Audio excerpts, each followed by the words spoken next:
Well, it's nearly summer, and that means that a lot of you will be going off on holiday. And of course, that leads to worries these days about data and your phone. Nobody wants to be stuck with an enormous bill once they get back. And our sponsors, NordVPN, have got a product that might help you. It's called Saily. It's an affordable eSIM data for international travel. You get a data plan from the Saily eSIM app and go online wherever you are. So you can say goodbye to patchy Wi-Fi and high roaming fees. You'll save a lot of money, which is obviously good, but it's also safe and secure internet. There's no more dodgy public Wi-Fi when you're abroad. There's built-in cybersecurity features as well, web protection, ad blocker, and instant access on your arrival. So to go there without any worries and be in contact with whoever you need to be, hopefully see some Rangers signings in the summer, then get this. And you can do so if you download Saily in your app store or by scanning the QR code on screen. Use code Heart and Hand at checkout to get 15% off your first purchase. The details are in the podcast episode description box.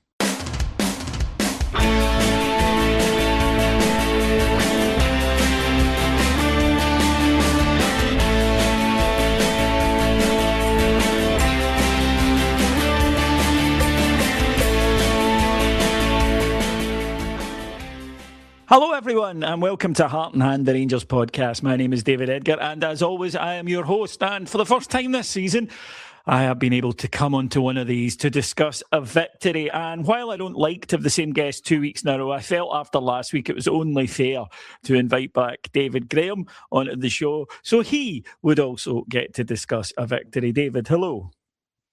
Good afternoon, Davey. Good afternoon, listeners. And yes, I can wholeheartedly reiterate the fact that I was falling into the trap that I think the great Andy McGowan, Alan Bradley and Martin Ramsey have all fallen into, which was let's roll them out whenever we've taken a bit of a shoeing. So it's great to be here to talk about a victory of which we were dominant almost throughout, but we'll get into the nitty-gritty of it all now.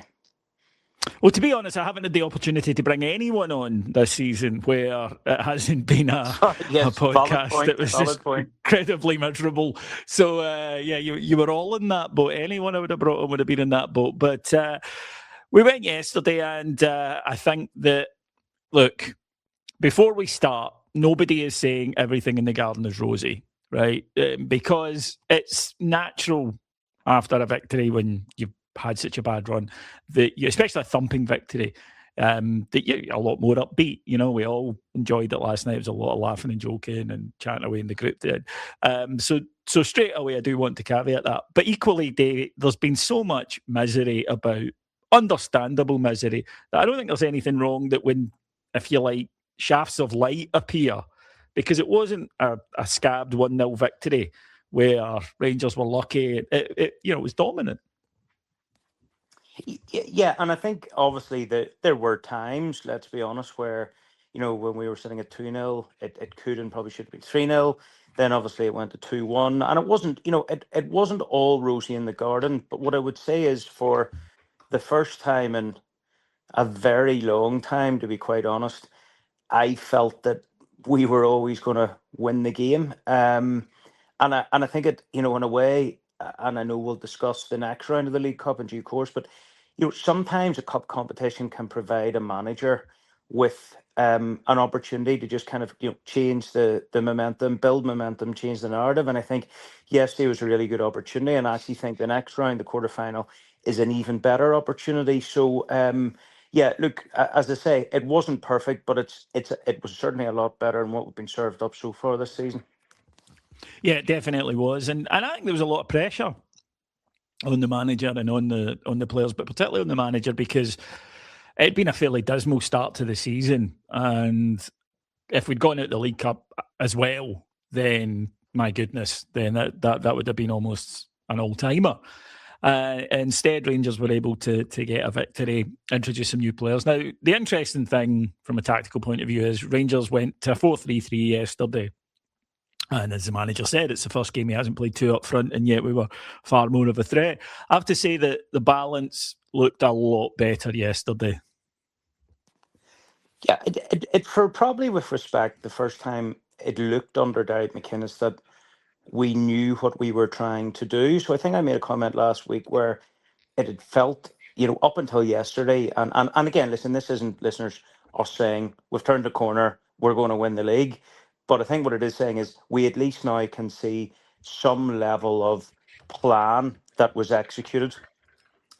You can see, and again, listen, one swallow doesn't make a summer, but someone like James Penrice has come in and slotted in. You can see why we have signed him.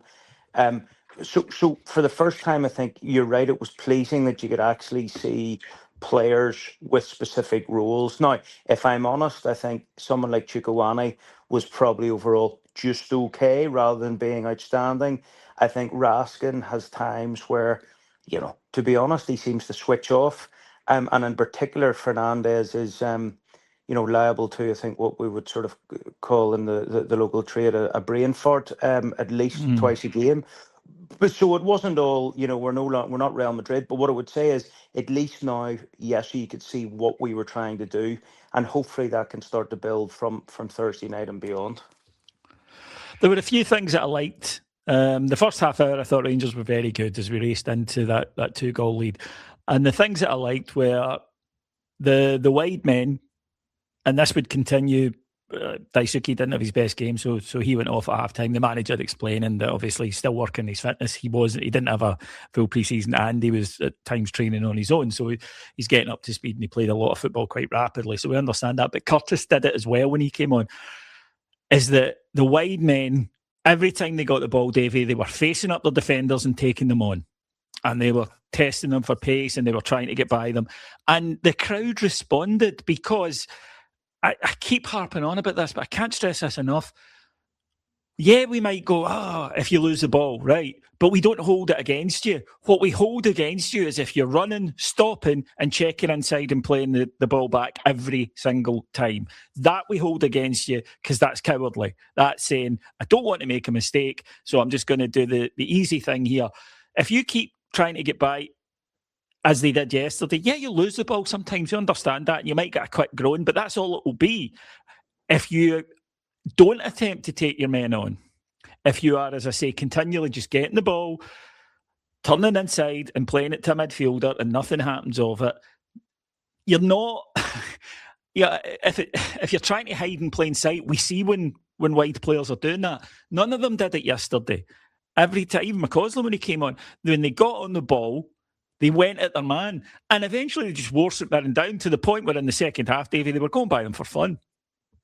Yeah, I mean, I think that Ryan Kent's probably the best example of this in the last, probably since maybe someone like a El Hadj Diouf or a Vladimir Weiss or someone that kind of got the ball and was always going to try to do something with it. The frustration with Ryan Kent was he tried to do, 6 different things, and it didn't work out. But in the 7th, he tore the defender a new one and either scored or laid up a wonderful assist. And I think in a way, Gassama yesterday is a really good example of that, where my main criticism of him since pretty much he's come in is does some magnificent things where you're like, whoa, that's impressive. And then just seems to shit the bed. And as you say, just play the ball back to the full back or play it inside and not show any bravery. So look, you're right. We'll back players that show bravery. And with respect, you could have still coming up the speed. Finlay Curtis is really young. Obviously, I have my own, let's be honest, openly biased views on Ross McCausland. But again, yes, you do. Yes. He's never going to be the greatest Northern Ireland player to play for Rangers. But as long as he's in the field and he's showing bravery, whether that's for 5 minutes or the next 5 months or whatever, great. And I think that's what we want. We just want to see cliche time again. I think it was Mick Beale or Jared or both just say, play with the handbrake off. And I think that was for the first time yesterday we actually played with the handbrake off this season. Yeah, 100%. And I thought that Gassama in particular, that's the best I've seen him since that opening burst when he first came to Rangers, because he was just non-stop and he just kept going and kept going. And of course, he hit the bar with that wonderful effort, but then second half, real composure for his finish. I do wonder how much James Penrice had to do with that. And the reason I say that is Derek McInnes made, I thought, a really interesting point in the press conference, where he said what he loved about James Penrice. He said, look, I know his quality. That's why I signed him, right? I know what he can do. But he said, but to me, he just looked like a guy that was out there playing football. Just wanting to get at it, get into tackles, run forward. He says it was that enthusiasm he brought. And he said, and I felt, and I'm hoping it continues to rub off on other players. He also mentioned Dragicevic is that. And this Rangers team has players in it who can be very timid, who can lapse into that, I don't want to make a mistake. And it was great to see guys who, as McKenna said, they just wanted to play. They just wanted to enjoy themselves and get stuck in. And I think it did rub off on the others. And I think that, Penrice and Gassama, a link-up for our debut, first time they played together, was top-notch. Yeah, and I think what I'd say with Penrice, and look, I think we probably, it would be remiss of us to not address the Robbie, your transfer in due course. But I think the reason I mentioned Robbie Ure there is Penrice has played in Greece. I think these players that go and try their hand in a foreign league, and a somewhat kind of unknown foreign league, I think it actually benefits them in the long run, because they can then play with a bit more bravery and a bit more freedom. And I think that, I remember speaking to David Martindale about Penrice when he was at Livingston. He said, trust me, he said he was just leaving to go to Hearts.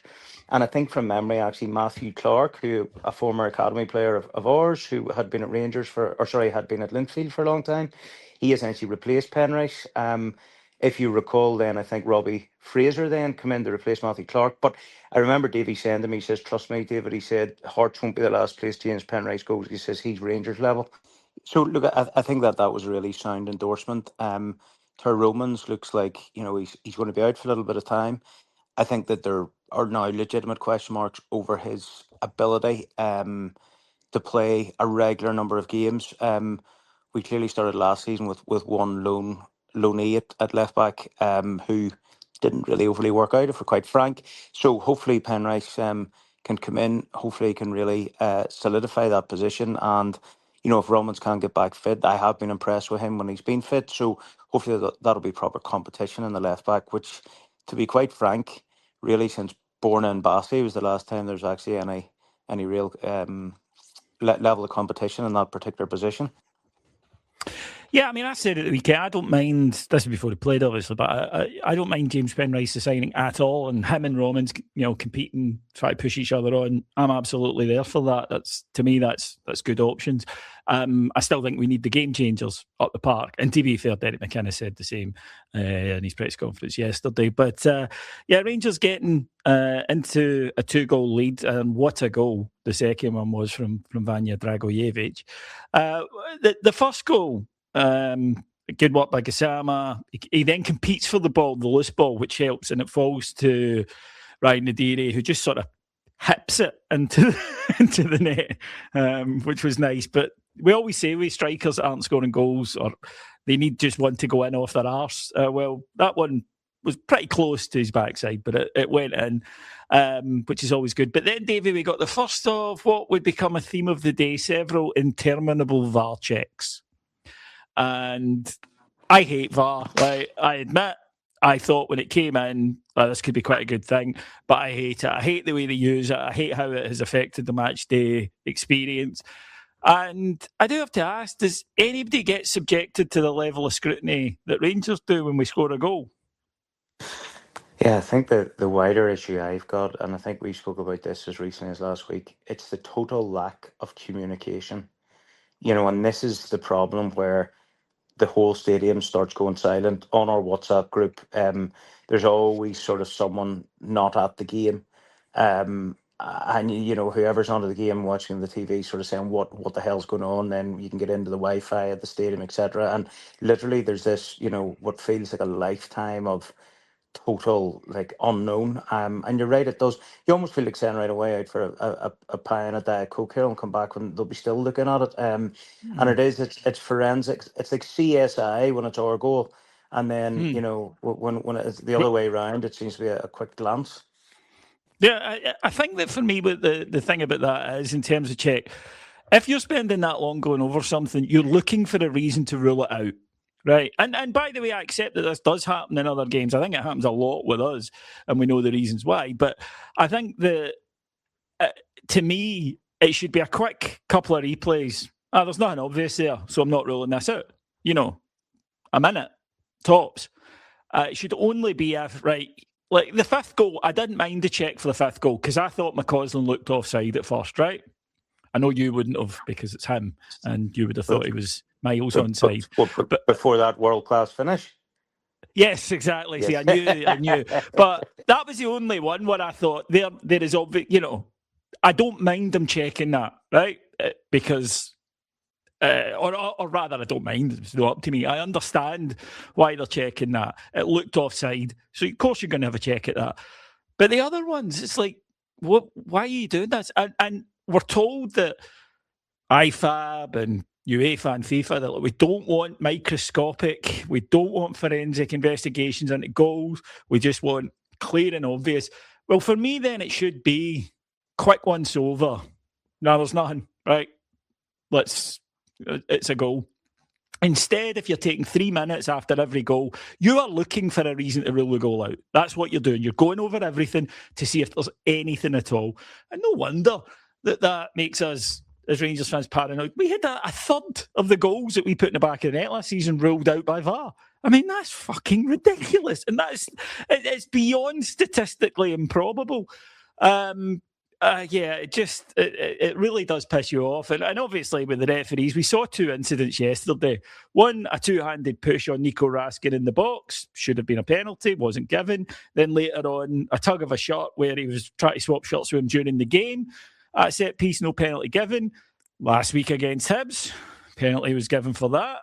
And then, as was pointed out, Celtic, of course, they got a goal from a handball the other night. And people, and Willie Collum rushed out to say, actually, by the laws, that's okay. Yeah, it is, Willie, but what happened against Aberdeen last season then when Connor Barron handled the ball about 20 minutes before Miovski scored the goal and they went back and checked it? It's that glaring inconsistency and the fact that it always comes down on Celtic side. Always.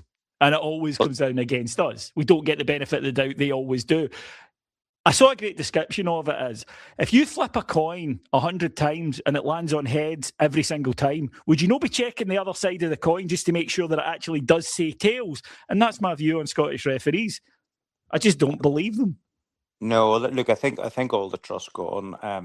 I think there's absolutely no doubt about that. And you made a valid point last week without repeating ourselves. None of these muppets end up getting any games of any level of magnitude or importance when it comes to Europe or world international football. What I would say, to sum it up, if it's clear and obvious, and this goes right back to the decision for against Hearts, Motherwell, it was Motherwell Celtic. Sorry, unless there's a really clear and obvious, where in layman's terms it's onto the mic, here ref, you've missed a really obvious thing. Someone's just got stuck an elbow into somebody's nose off the ball. You haven't seen it. You need to come and look at this.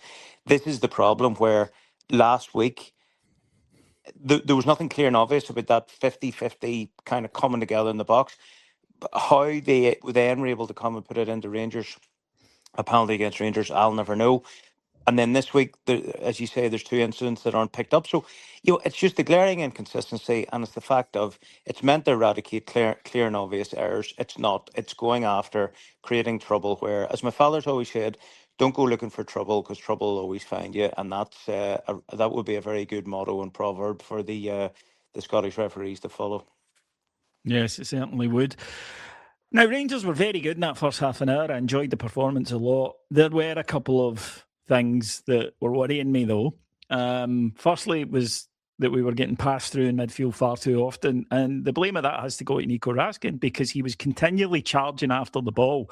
St Mirren twigged this, and they stopped waiting for him to come and put a tackle, and they just immediately, someone went into the space he'd vacated, and they passed to him, and Nico was caught between the two, and it happened time after time. In his defence, it didn't in the second half. Clearly, the manager had said to him, I need you to be more disciplined.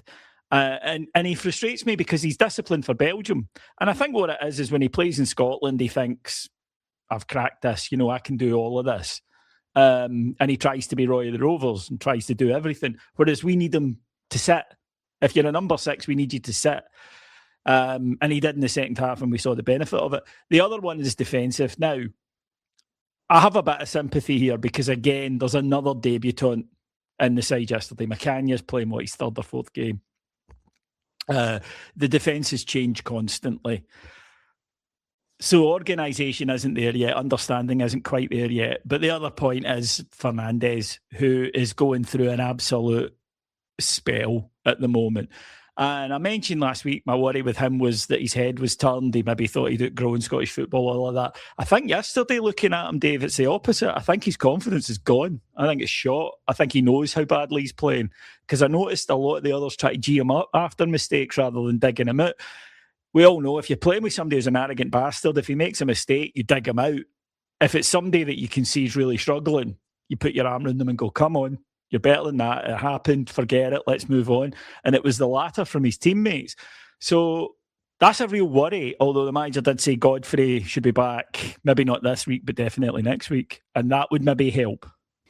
Yeah, I think Fernandes is a frustrating player because there are times where he does some things that are technically very good. He has Yeah. at times shown he is a competent defender. It would feel to me at times his body language. He looks in the mirror and sees Paulo Maldini. If we're honest, that's far from the case at times. He's almost averaged bluntly, costing us a goal a game this season. And I think the fact that Suter is, absent without leave at the moment, I don't think any of us are quite sure what's going on there. I think it's absent with leave. I think they just don't want him playing. Yeah, okay, yeah. It's leave. It's basically go. We don't want you here. Yeah, I suppose a form of gardening leave, then, isn't it? You've Godfrey who's out injured and McCann only in the door. So kind of by default, unless you're starting to shoehorn Sterling or McCrory in the centre back, non-centre backs in, then he's just getting picked kind of almost by default. That's a really bluntly a dangerous position to be in when you're so kind of out of form. I mean, there was a tackle yesterday which that yellow card was just, it almost looked like he just fancied going through someone because he was bored. And, in a bigger game, in a tighter game, particularly away from home, that could be very costly. Oh, he could have been off in the second half with a penalty. He could have. I don't think it's another yellow card. I think that's a double punishment, which they do try to avoid. But he could have, and I don't think we could have complained. And again, that's another error that he's made. One last thing that's on the negative side, and then it's just going to be positive, listeners, right? We'll end in a very upbeat note.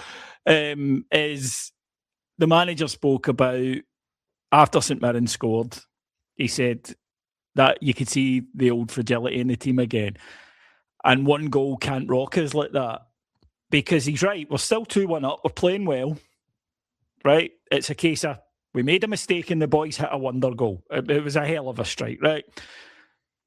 It doesn't invalidate the first half an hour. We're still winning. Let's just keep doing what we're doing. But we didn't. And St Mirren, in that next 15 minutes up to half time, were the better side. So much so, I think I actually said it to Ross, I was at the game with, we need half time here. And it worked. Managers got them in and got them settled, and they came out the second half and they were excellent, right? Which we're just about to talk about. But he's right. You can't.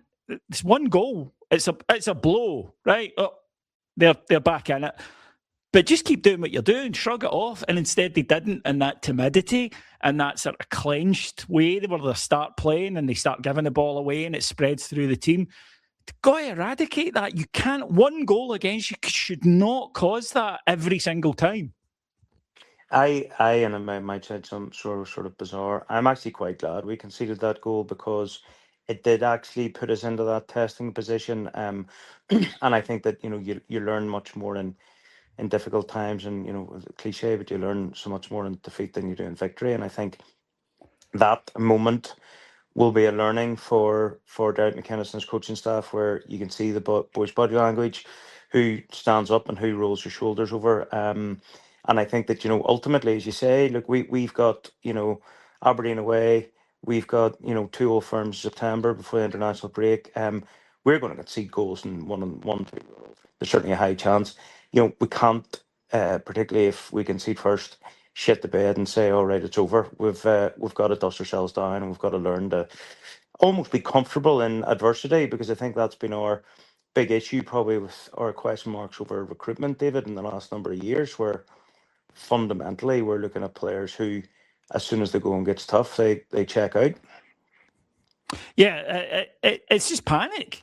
But you shouldn't. You're still winning. You're 2-1 up. You're playing well, right? Just keep doing what you're doing. But panic sets in. Suddenly, that tightness I mentioned. Suddenly, the passes aren't going to the man. Suddenly, everyone stopped doing the stuff they were doing, and it can't happen. However, you're right. It was a test, and for the first time this season, it was one Rangers pass because they came out the second half and they were excellent.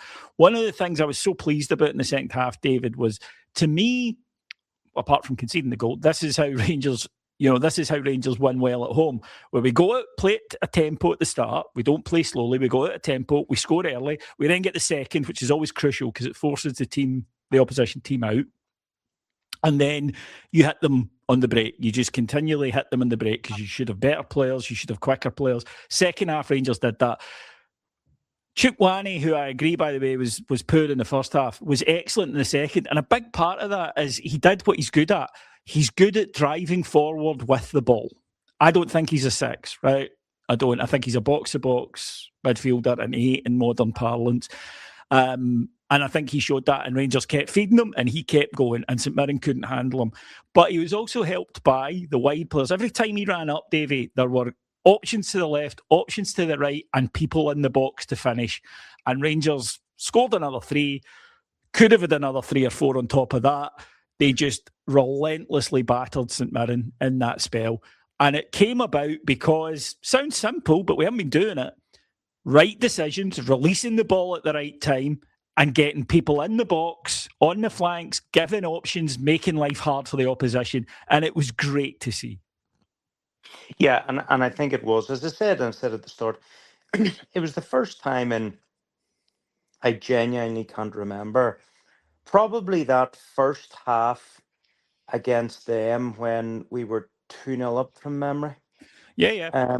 That's probably the last time where I was like, gee, we were really dominant there. We were by far the We were superior better good. side. Enjoyed that. Yeah. Enjoyed that. And I that's probably what we've, like, I know it's such an obvious thing to say, but I think that's what we've been missing as a fan base, is actually watching Rangers and enjoying it, because, like, every Rangers game I've been at this season, and every game I've watched, I haven't enjoyed so far.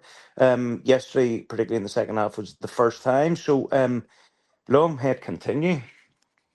Yeah, you're not alone there. Derek McInnes said it was really the first time on the touchline he's enjoyed being Rangers manager, because you could see it, and it was that desire that people had. They were wanting to get in the box. They were wanting to go and support the runner. They were wanting to give an option for a pass. And suddenly the decision-making gets better because you've got options then. You're not one option and, if you blow it, that's it. And Rangers just, were excellent. We sweeping forward a lot.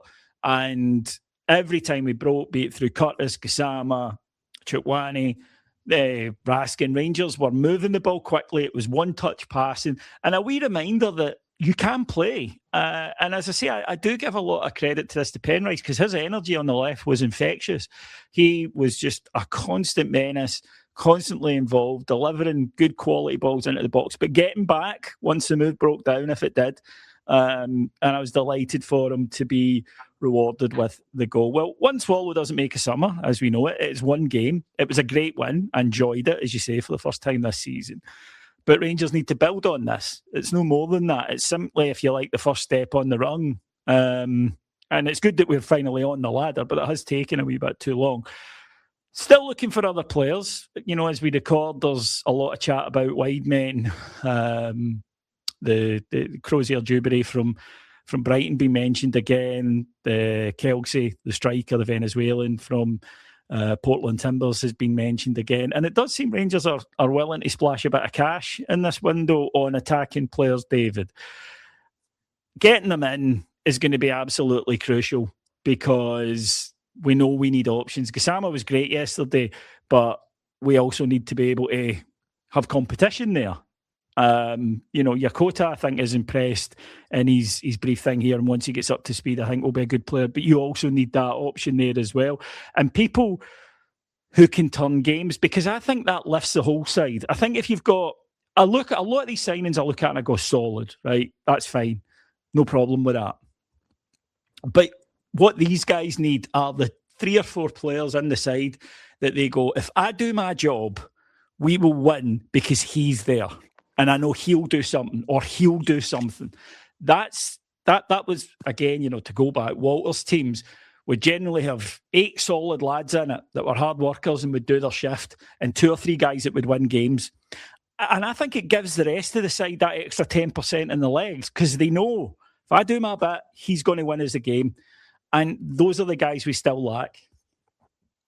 Yeah, and I think as well, like you can't, with respect, go into a season with essentially, and I may be missing someone, Gassama, Yokota, Curtis, and Ross McCausland as your way players. You're right. McCrory's solid signing. He's one you probably are referring to there. Shanklin, probably, for honest, solid signing.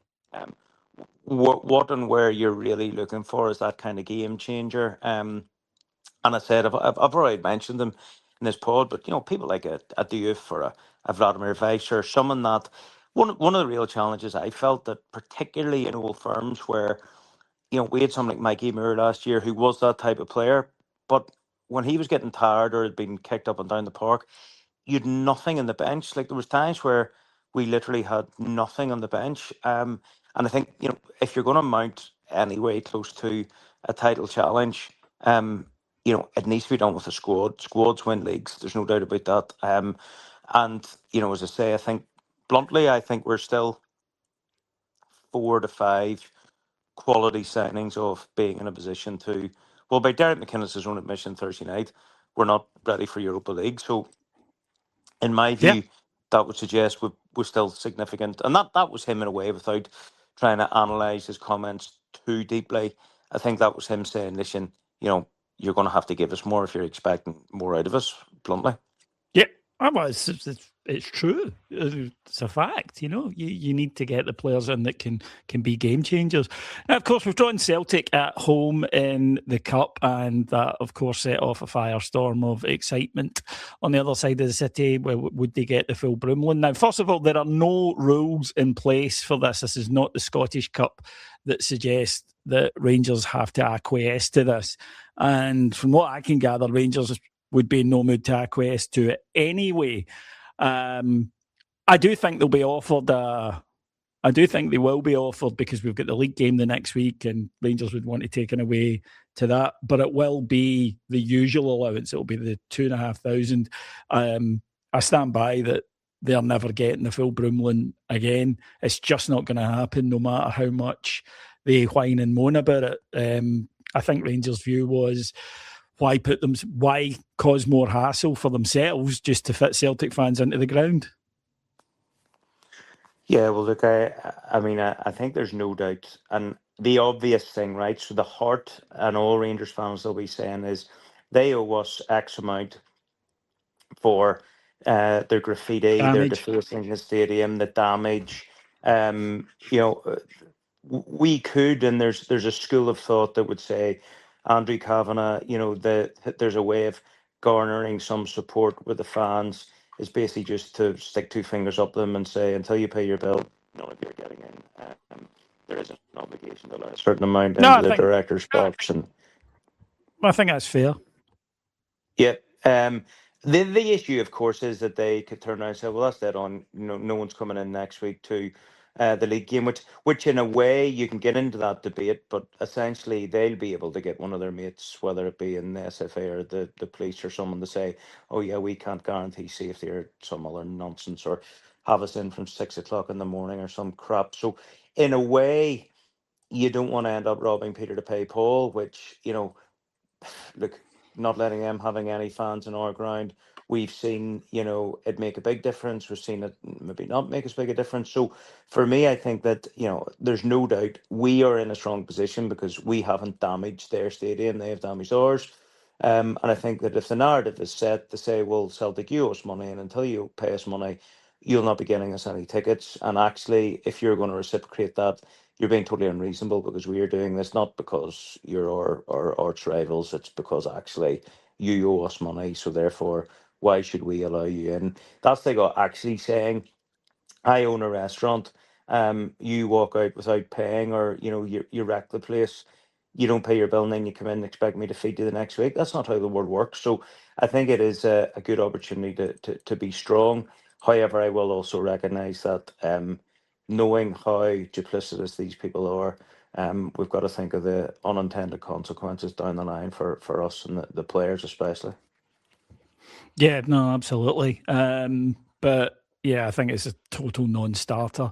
As you say, somebody comes and smashes up your house, you don't invite them back in the following week. And I think that the fact that if we didn't let them in full stop, they wouldn't let us in at the away ground, is a fact. I think I could see Celtic, being offered 2.5 and then saying, no, it's either the full or nothing, and then using that as an excuse to stop us getting in. But it's so tiresome that you've got to go through this shit with them all the time, but that's who they are. They don't do it because they think it's to their advantage. They do it because it is their nature, and you just have to accept that. Right then, folks, that will do it for this week here on Heart and Hand. We will, of course, be back next week. Cammy will be here on Friday after Rangers take on Jablonec in the Conference League final qualifier. But there's of course, up to 5 shows every single day over on Heart and Hand on Patreon. That's patreon.com/Heart and Hand. My thanks to our sponsors, to Saley and to the Rangers Youth Development Co. Please click the links in the bios to find out more about those, particularly RYDC, of course, who you can help support the future of the club. Red Maguire, the young goalkeeper, has just signed a new 3-year deal. There's another player coming through from there. And my thanks to Davey. Thank you very much. I hope you enjoyed it. More fun than the last one was, definitely. Very much so. And hopefully the next time I'm on Flagship, it's to discuss another victory. Well, that would be very, very pleasant indeed. Thanks for listening, folks. We'll be back next week. Until then, take care. Bye-bye.